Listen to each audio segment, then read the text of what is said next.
this one, looking at my British Grand Prix Silverstone, 16th of July 1989, Formula One Grand Prix programme.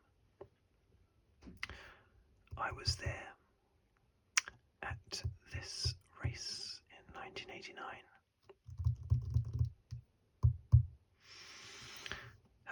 I remember it as being a very enjoyable race.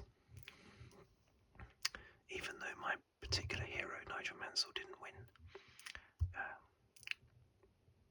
it was still a very enjoyable race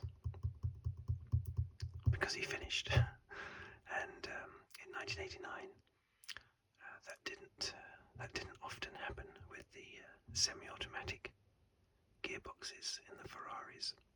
They kept breaking down all the time. Okay, so let's start. There's Senna on the front. Number 1, because he won the championship in 1988. Okay. Just thought I'd have a little flick through.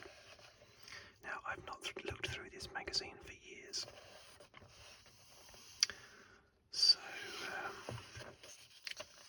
we'll see what we see. Jean-Marie Balestre, the president of the FIA, somewhat controversial. President of the FIA, just like Max Mosley. I don't want to press down too much there, I don't want to damage the magazine. I won't read what he's got to say. Probably not very interesting. Another great shot of Ayrton Senna there. You always get these introductions by various people. Prince Michael of Kent, he always does British Grand Prix programme. Introduction as, and here we've got, I've never heard of him, Dennis Keeping, Managing Director of Shell Oil. Okay, very good. I doubt he knows anything about motor racing. Driver changes on the cars. What's this talking about specifically? Northern Ireland's Martin Donnelly may find himself taking part in the Grand Prix this year. British Grand Prix, driving for arrows if Derek Warwick has not recovered full fitness.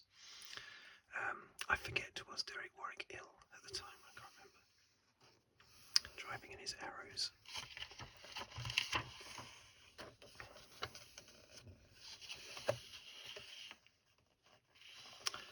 McNeish still on winning form. Yeah, he was in Formula 3. Alan McNeish at the time ended up in Formula 1, didn't he, for a little bit, but he wasn't. He didn't shine, shall we say? Didn't he race for Toyota a little bit, Alan McNeish? This is the history side of it, going back to the 50s. Well, and slightly before, because the first Silverstone Grand Prix was 1948, 2 years before the World Championship actually started, with Silverstone being the first ever Formula One World Championship Grand Prix in, I forget when, in 1950. I forget what month. Although I would guess I'd probably guess at May, I think.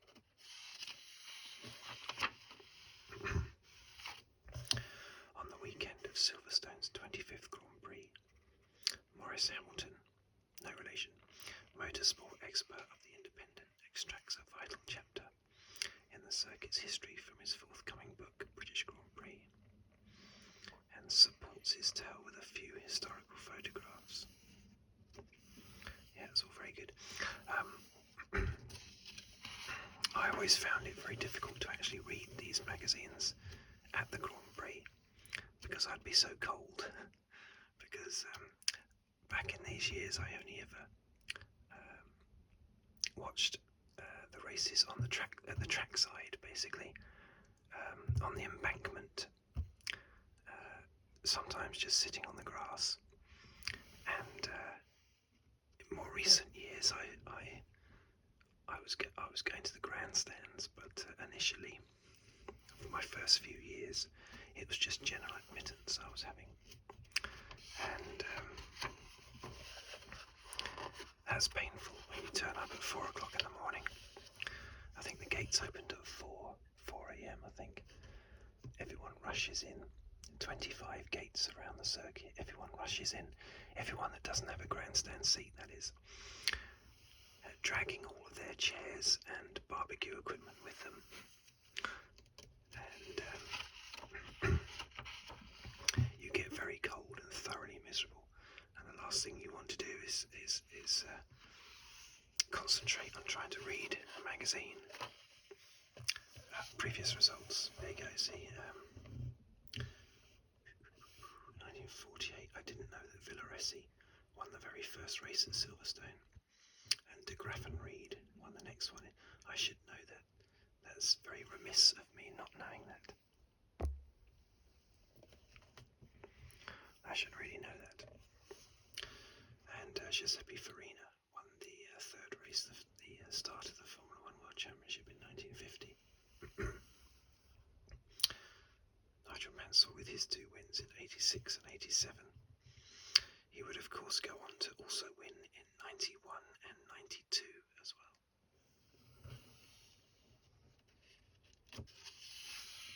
The first one that I ever went to was 88, the 88 one.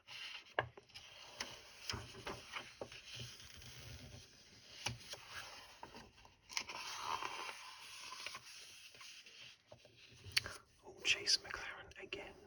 Yes, indeed. The season so far. Of course, Nigel Mansell, straight out of the box, he won the first race in 1989. Very surprised he was. Brazilian Grand Prix. He had actually booked a plane flight that was about 3/4 of the way through the race or something, because he was expecting to retire in the first few laps. So he missed his flight home because he won the race.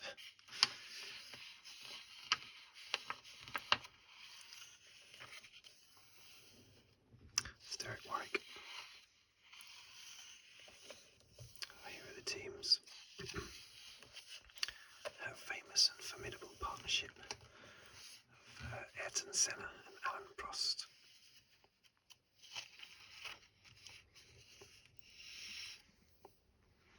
A scary duo they made. Totally dominant in 88. 89 and again in 90, but just in different teams. Jonathan Palmer, Michele Albretto, who was second. He was runner-up to Alain Prost in 1985 when Prost first won the championship. Jonathan Palmer, father of Jolyon Palmer, in their Tyrrell, which the Tyrrell is the current Mercedes. Basically, Tyrrell became BAR. BAR became Honda. Honda became Braun. Braun became Mercedes.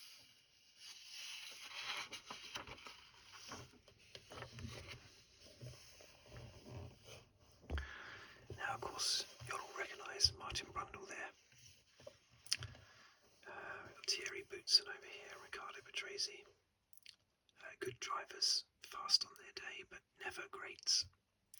Could win the odd race, but that's about all. Stefano Modena, he was quite quick as well, but he never won a race. They're racing for the now defunct Brabham team, which they were championship winners in the 60s, but also in 1983 as well with Nelson Piquet.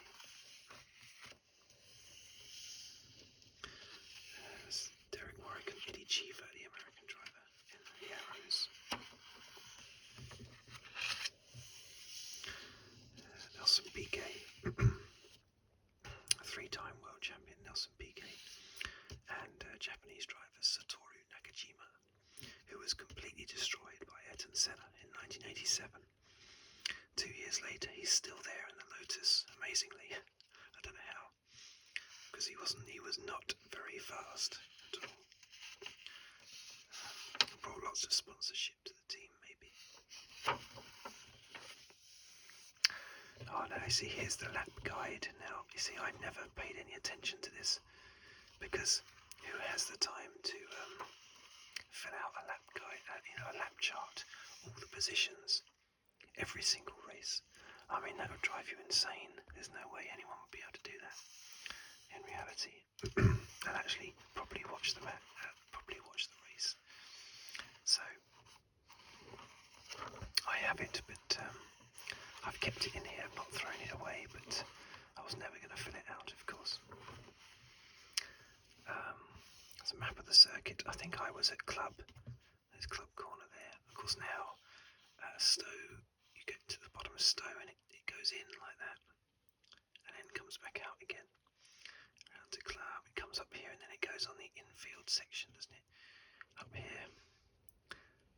Maybe they're using that actual piece of track that seems to have been existing back then. I don't know, but anyway, the infield section comes in here, doesn't it? And then curves and goes up there, and then sort of back around here.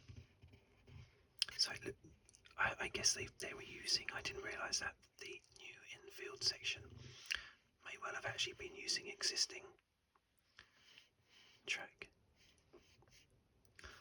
Again, I should have known that, but I didn't. So I'll just put that over here, I think, for the time being. Leighton House, Ivan Capelli, when he was really good before he went to Ferrari, basically. Maurizio Gugelmin, he was also extremely good.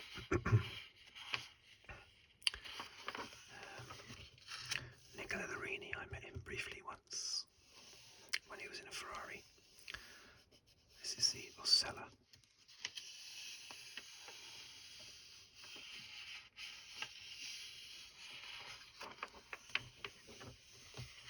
Benetton, there we are, Benetton, the current Alpine team. It was Tolman first in '84, then it became Benetton. Benetton did a Red Bull, basically, sponsors that end up buying the team. Benetton, and then it was Renault, and then it was Lotus for a bit, wasn't it? Not the old Lotus, a different Lotus, Lotus Group or something. And then it went back to Renault again. And now it's Alpine, which is Renault, basically. Johnny Herbert, there you go. Johnny Herbert, he's not part of the Sky Pundit team this year, unfortunately. I don't know why, just isn't. Alessandro Nannini, he would finish third in this race.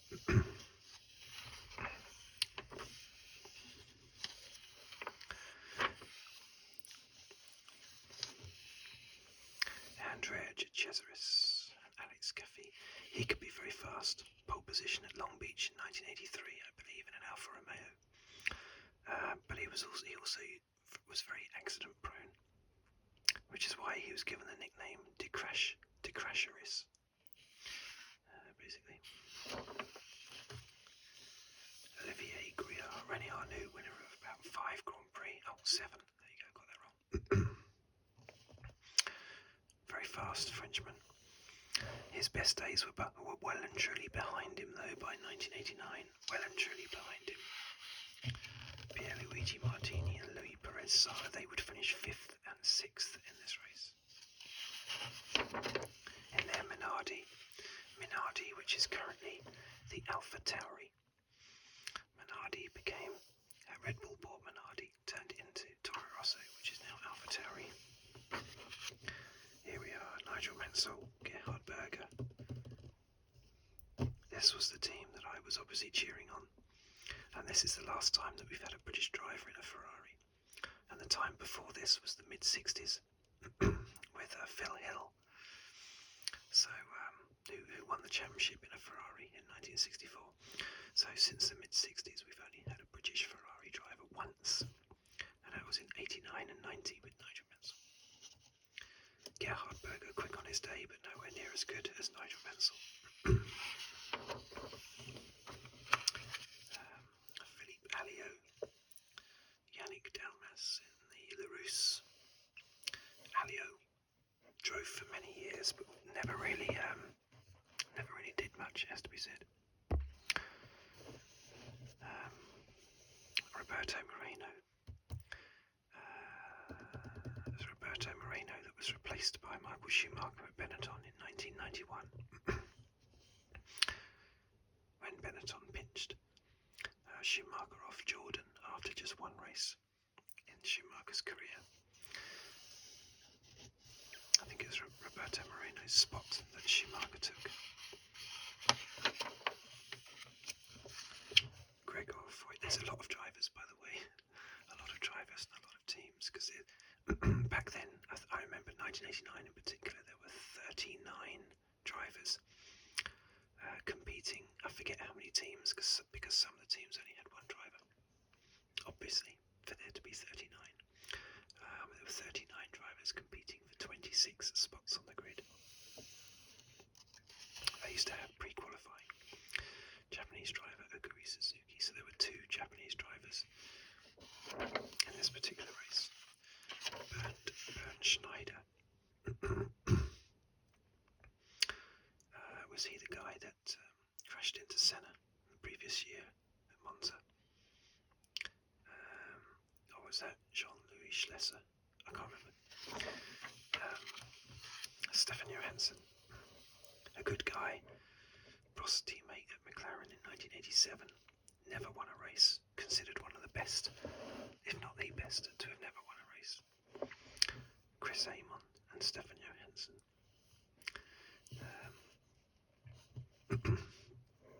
Not counting current drivers, because you can't count Lando Norris, because he may well win a Grand Prix next week. We're talking about people that have finished their careers. Johansson, definitely one of those that's considered the best. Bertrand Gaccio, the guy who had an altercation with a taxi driver, which is why Schumacher got his big break in Formula 1 at the Belgian Grand Prix in 1991 with Jordan. Christian Danner, Volker Fiedler. Christian Danner, yeah, he was in Formula 1 a long time, I don't actually recognise that name. Real Racing, I remember that team though, and Onyx. AGS, Gabriele Tarquini, Joachim Winkelhock. Yeah, I remember these drivers. Again, didn't really do anything. Now this actual race, was won by Ayrton Senna. I'll just do a little recap on the race very quickly. Ayrton Senna was on pole position in his McLaren Honda. Prost was second, Mansell was third, as you would expect really. And they went away in that order at the start. But then Ayrton Senna's car broke down after just 10 laps. That left Prost leading Mansell. 30 laps later, Prost was still leading Mansell, but only just. He was just 3 seconds ahead of Mansell. It was an exciting race because Mansell was right behind Prost, well, 2 or 3 seconds behind, for the first half of the race. And so every lap you're cheering him on, come on, is he a little bit closer? Has he dropped back a tiny little bit? Is he a little bit closer? You're trying to work it out every lap as they go past you. It was great. But then unfortunately, Mansell had a puncture, so he had to have a pit stop. I can't remember if they were planning to have pit stops at all in the race. He had to have a pit stop, so that then messed him up. But then Prost came in for a pit stop, and his pit stop was slow, and that allowed Mansell to close back up again. But in the end, Mansell finished the race 19 seconds behind Prost. I remember thinking at the time, if only Mansell hadn't had his puncture, he might have possibly won the race because of the problems that Prost had in the pits. Who knows? And Nannini was about 50 seconds behind Prost in third place in his Benetton, with Nelson Piquet fourth in his Lotus. And then, as I said earlier, Pierluigi Martini and Louis Perez Sala in his Minardi. Yeah, in their 2 Minardis. 5th and 6th, finishing out the points, because back then the points went 9, 6, 4, 3, 2, 1, down to 6th place.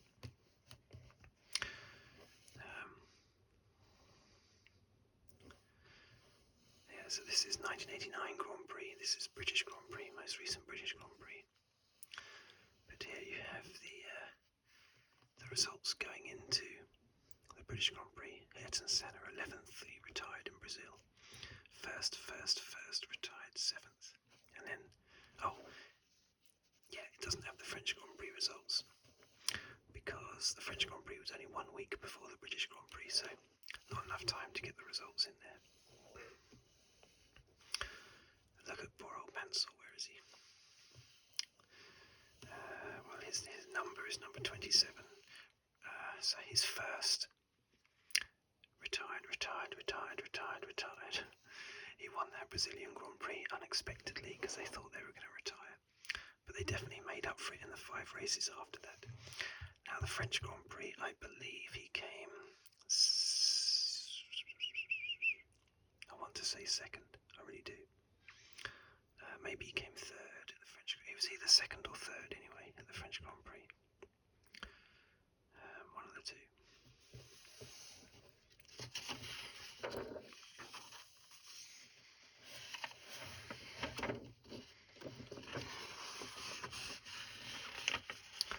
Four-way fight for the F3 title.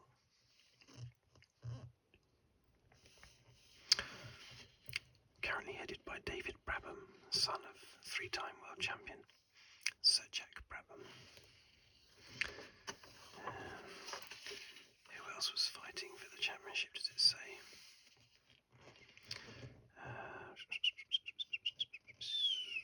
Ricard Rydell, I remember him. Alan McNeish. Fighting for the championship. Derek Higgins, I don't remember him. This is all Formula 3 stuff. Oh, that's Jackie Stewart's son, isn't it? Went on to form the Stewart Grand Prix team together.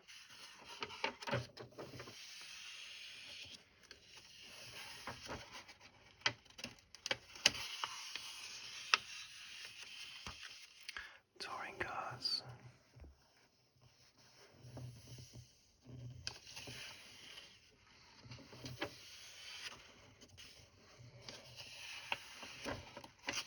These ugly box cars, aren't they?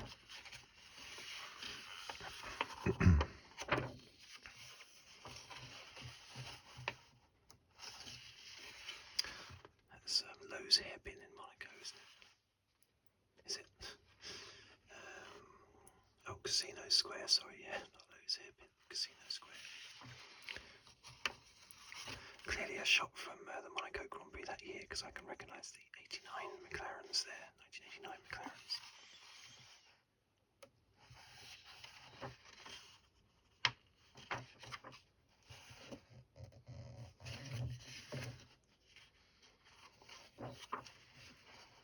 Yeah, it's just the red arrows there doing their stuff. Yeah, it's very good, very good. Look at the Harrier jump jet.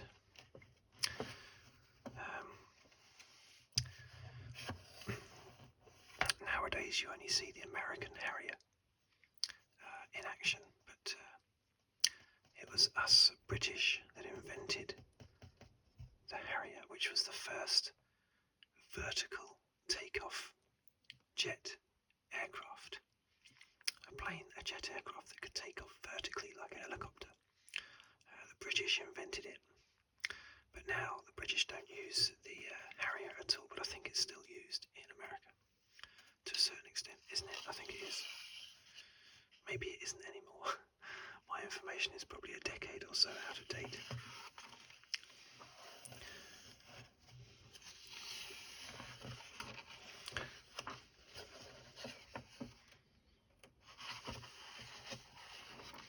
Okay, so that's pretty much. There's another map of the circuit. I loved it when it was simple like this, not complicated like it is now, and a bit messy like it is now. It was flat out fast back then. Okay, so that's it then.